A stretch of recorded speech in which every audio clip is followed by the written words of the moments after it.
दोस्तों, सर्दी के मौसम में कफ संबंधी समस्याएं बढ़ जाती हैं, जैसे सर्दी, खांसी, गले में खराश। ज़्यादातर गले में दर्द या खराश की समस्या देखने को मिलती है।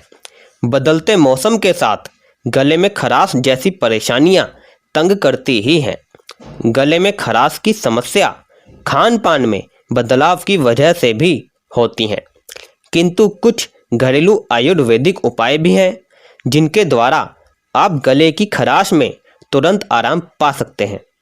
इन उपायों का कोई साइड इफ़ेक्ट भी नहीं है। इन्हें आसानी से बनाया जा सकता है, जो बहुत जल्दी कफ संबंधी समस्याओं में आराम देते हैं।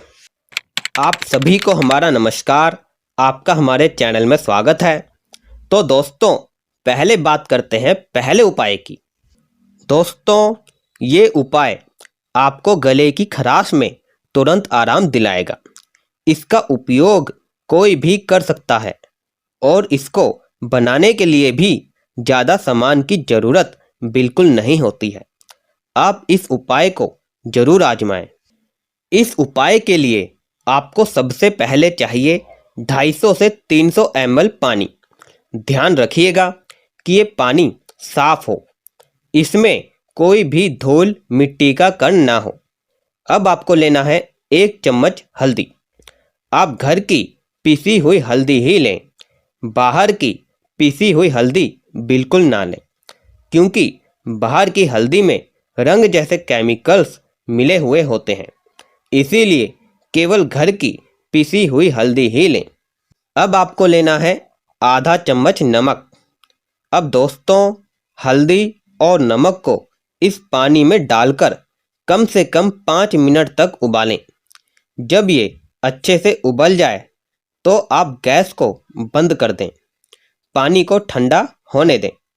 जब ये पानी गुनगुना हो जाए तो आप इस पानी से गरारे करें। इस पानी से आप दिन में 3-4 बार गरारे कर सकते हैं। इस तरह से आपके गले को आराम मिलेगा और आपके गले की खराश खत्म हो जाएगी। दोस्तों, इस उपाय का कोई भी साइड इफ़ेक्ट नहीं है। आप इसे बेझिझक अपना सकते हैं। इसे कोई भी कर सकता है। इसके अलावा कुछ और भी उपाय हैं जिनके बारे में हमने अपने पिछले वीडियोस में बताया है और आगे भी वीडियोस में बताएंगे। आप उन वीडियोस को देख सकते हैं, जिनका लिंक आपको ऊपर आई बटन और नीचे डिस्क्रिप्शन बॉक्स में मिल जाएगा। आप उन्हें देखकर इन छोटी मोटी समस्याओं से तुरंत राहत पा सकते हैं। दोस्तों, वीडियो अच्छा लगा हो तो लाइक कीजिए, कमेंट कीजिए और वीडियो को शेयर कीजिए। और अगर आप चैनल पर नए हैं तो चैनल को सब्सक्राइब कीजिए और बेल आइकन को प्रेस कीजिए ताकि ऐसा ही वीडियो आपको मिलते रहें। आशा करता हूँ कि आपको ये वीडियो, ये जानकारी दोनों अच्छी लगी होंगी और आपके लिए फ़ायदेमंद होंगी। तो दोस्तों, अब हमें आज्ञा दीजिए।